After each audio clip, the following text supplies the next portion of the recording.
The second I told Karen Whitaker no to filling her Escalade for free at my family gas station.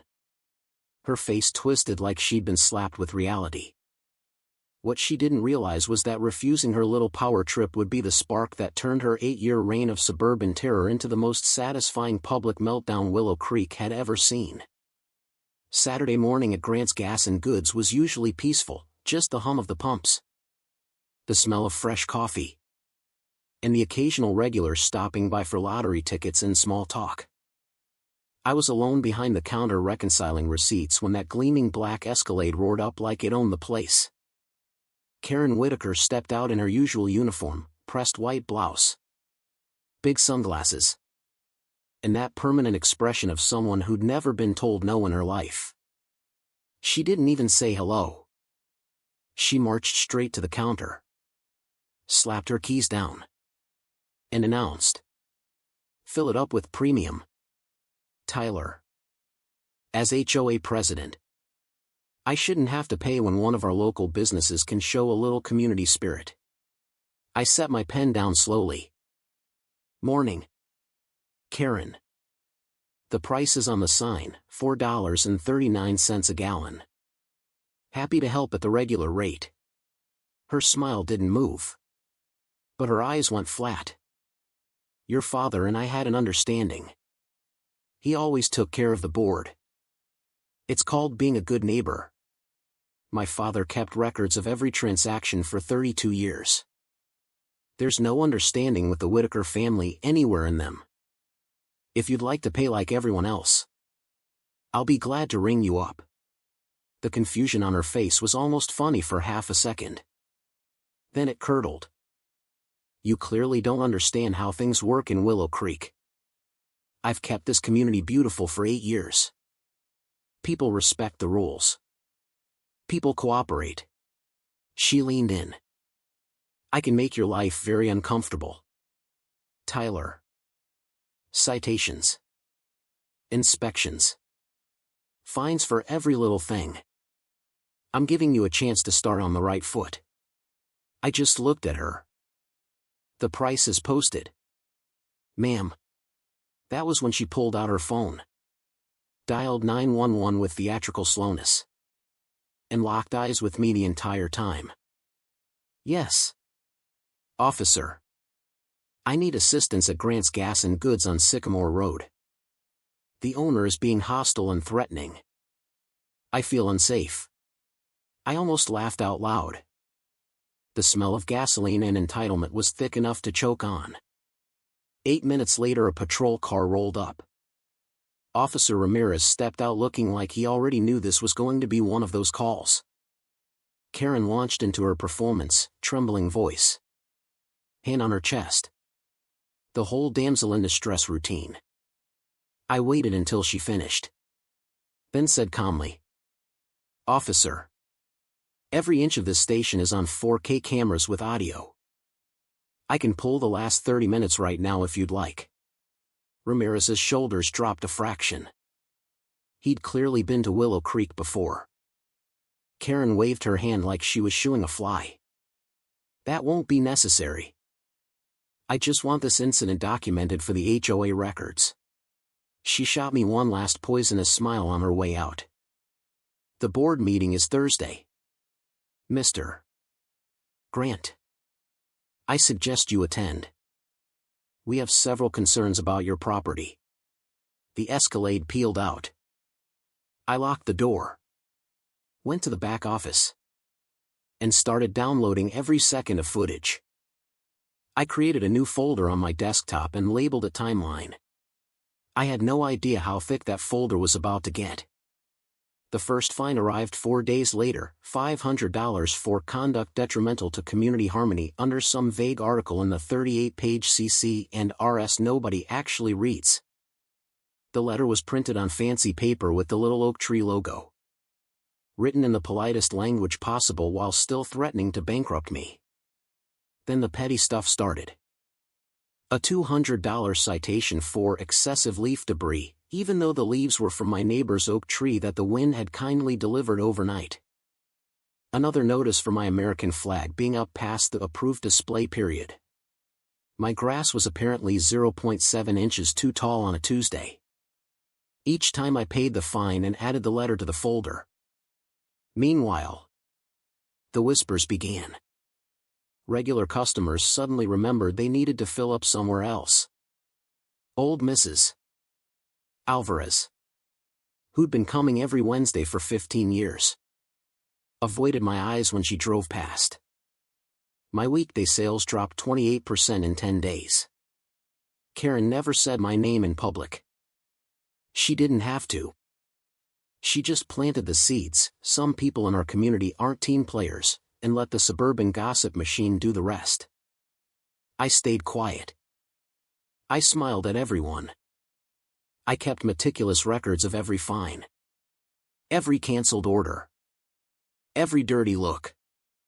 Because I used to be a forensic accountant before I took over Dad's station. I know exactly how paper trails work. And Karen was leaving a glorious one. 3 weeks in, Harold Jenkins, the quiet retired engineer who lived 3 houses down, showed up at my back door after dark carrying a cardboard box. "Been waiting for someone like you to push back," he muttered. Inside were 8 years of HOA financials he'd secretly copied. Payments to Sterling Landscape Solutions, Karen's husband's company, for pool resurfacing that somehow never happened. Clubhouse renovations that left the carpet looking exactly the same. Over $138,000 funneled through shell companies for work that existed only on paper. I stared at the documents until my coffee went cold. Then I smiled for the first time in weeks. The next escalation came when Karen herself showed up at the station again. This time trying the reasonable act. She sat across from me in the tiny office and said with a wounded smile, "I think we got off on the wrong foot. Tyler, if you withdraw this silly audit petition that's going around and stop stirring up trouble, I can make all those fines disappear. Maybe even encourage folks to shop local again." She slid a piece of paper across the desk. $600 a month voluntary community contribution. I kept my face neutral. So extortion with extra steps? Her smile never wavered. Call it what you want. But life in Willow Creek can be very pleasant when people cooperate. I recorded the entire conversation on my phone, one-party consent state. "Thank you, Texas." Then I told her I'd think about it. She left looking smug. Like she'd just closed the deal of the century. That night I added the recording to the folder and sent a copy to my old colleague who still practiced law.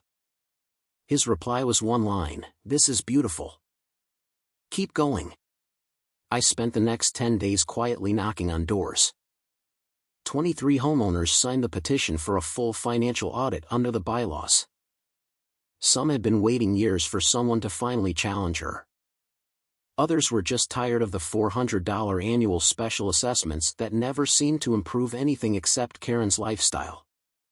The special meeting was called for the following Saturday at the community clubhouse. The room was packed, 87 people. Standing room only. Karen sat at the head table in her power blazer, flanked by her 2 loyal board members, looking every inch the gracious queen holding court.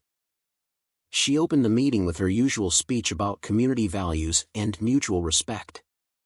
Then she saw me set up the projector and her smile faltered for the first time. I stood up and spoke simply. "I'm here as a resident exercising my rights under Article 12.7. 23 homeowners have requested a financial audit. Tonight I'm going to show you why." First slide, 8 years of payments to companies owned by Karen's husband. Second slide, photos of the renovated clubhouse pool that still had the same cracks from 2019. Third slide, business registration documents showing those companies were either dissolved or never existed. The room went dead silent. Then I played the gas station video. 4 minutes and 12 seconds of Karen demanding free fuel. Threatening me. And then calmly calling 911 while claiming I was hostile and threatening. The audio was crystal clear. You could hear actual gasps. Karen's face went through every stage of grief in real time: denial, anger, bargaining, and finally pure panic. Her perfectly Botoxed forehead somehow managed to show wrinkles. She shot up from her chair, pointing at me with a shaking finger. "This is a witch hunt. He's twisting everything. The camera doesn't show the full context." I felt threatened. Someone in the back actually laughed. Another person yelled, "We just watched the full context." "Karen." I didn't raise my voice. I just said, "Copies of everything are at the door, including the recording of her offering to drop all fines in exchange for monthly payments. The Attorney General's office will be receiving the full package Monday morning." The room exploded. Board members who had been nodding along with her for years suddenly couldn't look at her. One older lady stood up and said, loud enough for everyone to hear, "I've paid $1,800 in fines over 6 years for my hummingbird feeder being too visible. I want my money back." Karen tried one last desperate spin: "This is political persecution." But her voice cracked on the last word. Her husband, who had been sitting in the back, was already slipping out the side door like the rat he was. I left through the front while the shouting continued. Harold patted me on the shoulder as I passed and whispered, "Worth the wait, son." 4 days later Karen resigned for personal reasons. The 2 board members who had enabled her followed within the week. The new interim board immediately suspended all pending fines and hired an independent auditor. The Attorney General's investigator showed up the following Tuesday. Last I heard, they were looking at potential felony charges. My business came roaring back, and then some. People who had avoided me for weeks now made a point of stopping by, almost like an apology. Mrs. Alvarez brought me homemade tamales and said, "I'm sorry I believed her. Me, Joe. I finally fixed a crooked photo of my dad that hangs above the register. He would have loved this ending. Willow Creek feels different now. The air is lighter. Kids play outside past 7 p.m. without getting cited. Someone even put up a political sign without getting a $300 fine. Funny how that works." So here's the question I want you to answer honestly in the comments: was I wrong for methodically destroying Karen's little kingdom after she tried to bully me over $8 of gasoline? Or was she the real villain who finally got exactly what she deserved? Who was truly in the wrong here?